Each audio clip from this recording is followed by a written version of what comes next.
जय माताजी, श्री स्वामी समर्थ भावा बहिणींनो. आता आपण आज बनवणार आहे पालकचं गरगटा. आता उन्हाळा सुरू झाला आहे, त्याच्यामुळे आता पालाभाजी खायच्या.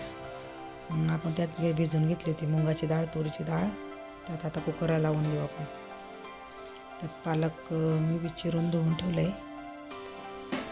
कुकरला लावल्यानंतर त्यात टाकायचा टमाटा, हिरवी मिरची, शेंगदाणे, हळद, थोडं मीठ, तेल असं टाकून 2 शिट्ट्या करून घ्यायच्या.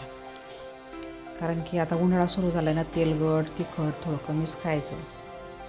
त्याच्यामुळं म्हटलं तर पालक करू. आणि पालकच्या गरगट्यासोबत आपण भात, भाकर असं खाऊ शकतो. छान लागतं. चपातीसोबत नाही छान लागत ते. पालाभाज्या खायच्या आता. म्हणजे पालाभाज्यामध्ये पालकच चांगली लागते उन्हाळ्याची. त्याच्यामुळं पालक भाजी करू आपण. फक्त पालक नाही गेला त्यात आपण डाळ टाकून गरगटा करतोय. आता त्याच्यासोबत आपण भात करणार आहेत, पांढरा भात. आता कुकर लावून देते, नंतर भात तयारी करते.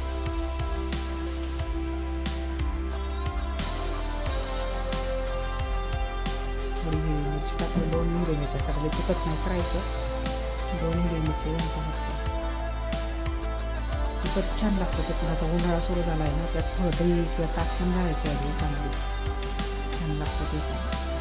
थोडी दही घालणार आहे. माझ्याकडे ताक नाही, दही घालणार आहे थोडी.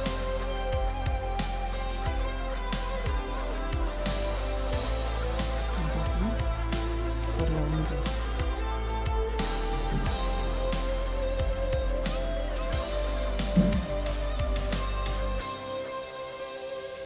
हळद, मीठ सर्व व्यवस्थित राहिल्यानं छान लागतं ते.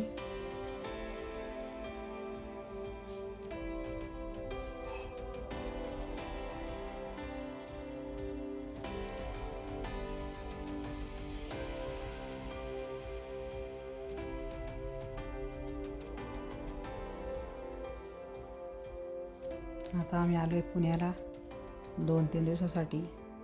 परत गावाला काही कारणामुळं परत गावाला वापस जाणार आहेत. 2-3 दिवस म्हणजे 8-15 दिवस झाले आम्हाला पुण्याला येऊन. ते थोडं गावाला कामं चालू आहेत ना, त्याच्यामुळं थोडे दिवस पुण्याला, थोडे दिवस गावाला, अशी रुटीन चालू आहे आमची.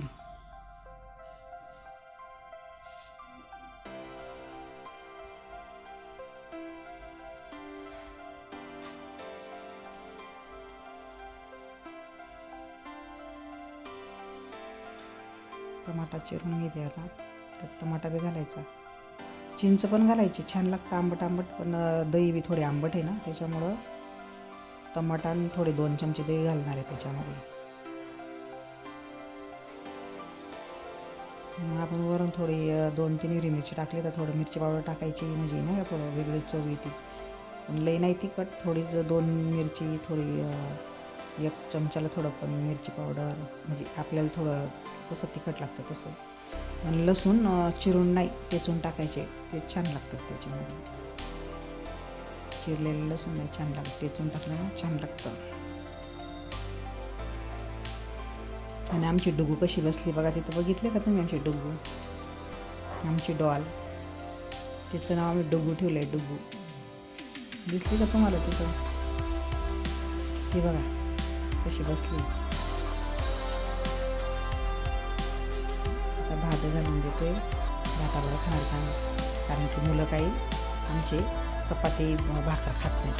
आम्ही जसं चपातीवर चवळ देत नाही, ते भातासोबतच छान लागतं. भाकरीसोबत पण भाकरी तर ते खाणार नाहीत, मग भातासोबत खाणार.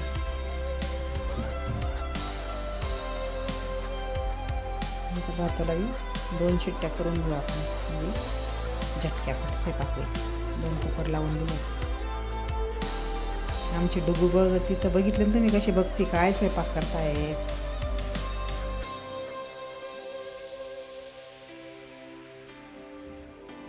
असं तिला तर रवीनं थोडं, ती डाळ थोडी असते ना, थोडी अख्खी तिला थोडी बारीक करून घ्यायची, म्हणजे गरगटा एकदम असं छान होतं. आणि आपल्याला जसं पाहिजे तेवढं पाणी टाकून घ्यायचं. पातळ घट्ट बी छान लागतं ते. पण भातासोबत थोडं पाणी घालणार आहे मी. भाकरीसोबत जर केलं तर काही पाणी नाही घालायचं, तसंच करायचं थोडंसं घट्ट घट्ट. पण भातासोबत करा अर्धा गल्लास 1 गल्लास पाणी घालून द्यायचं. आता आपण तेल घालू आणि मोहरीची फोडणी देऊ. जिरं नाही टाकलं तरी चालेल, पण मोहरी टाकावी लागते. आता त्यात मोहरी थोडं जिरं पण घालणार आहे मी, पण जिरं नाही घातलं तरी चालतं.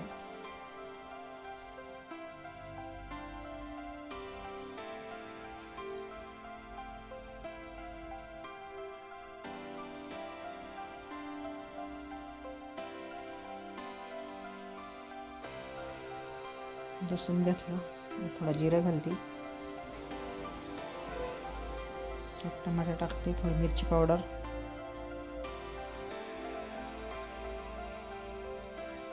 आता उन्हाळ्याचं थोडं हलकं फुलकंच पाहिजे. आणि जास्तीत जास्त म्हणजे पालेभाजी, काकडी, बीट, गाजर, ताक, दही हेच खायचं आता. आणि तिखट आणि तेल कमी खायचं या दिवसात, कारण तिखट तेलने लई त्रास होतो. मुलांना पालेभाजी द्यायच्या, दही ताक द्यायचं. मिरची पावडर खाली तिखट नाही भाजी, त्याच्यामुळे मी 2 वेळा थोडं घातलं.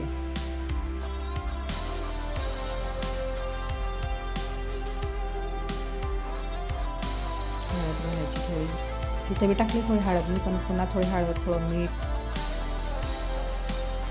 यानुसार, कारण की थोडं कुकर लावताना मी टाकलं होतं, थोडं टाकून घेतलं. मसाले वगैरे कुठले टाकायचे नाही, साधी मिरची पावडर, थोडं मेथी पुदिना असलं ना तर टाकायचं. माझ्याकडे पुदिना नव्हता, मग मेथी होती, मेथी टाकली. चव येते चांगली नाही का. अख्खा मेथी असता ना तो पण टाकायचा, पण अख्खा मेथी काय टाकलं नाही, माझ्याकडे होता पाल्याचा मेथी, तो घातला. आता हे गरगटा सगळा तयार केलेला त्यात टाकून घेतला. त्याला आम्ही गरगटा म्हणतो, पण कोणी पालकची आमटी म्हणतंय त्याला, पण आम्ही त्याला गरगटा म्हणतोय. पालकची आमटी, डाळीची आमटी, असं पालक केल्यावर मुलं खात नाहीत, असं डाळ वगैरे टाकून केलं ना भातासोबत खाऊन घेतात. तुम्ही पण करा. मस्त पालकची आमटी म्हणा, पालकची हाटून भाजी म्हणा. हे बघ, दही 2 चमचे टाकल्यात. सोपी साधी पद्धतीने करून खाऊन बघा. आता त्याला आपण 10 मिनटं थोडं गॅसवर शिजू देऊ. थोडं घट्ट होऊन जाईल ते.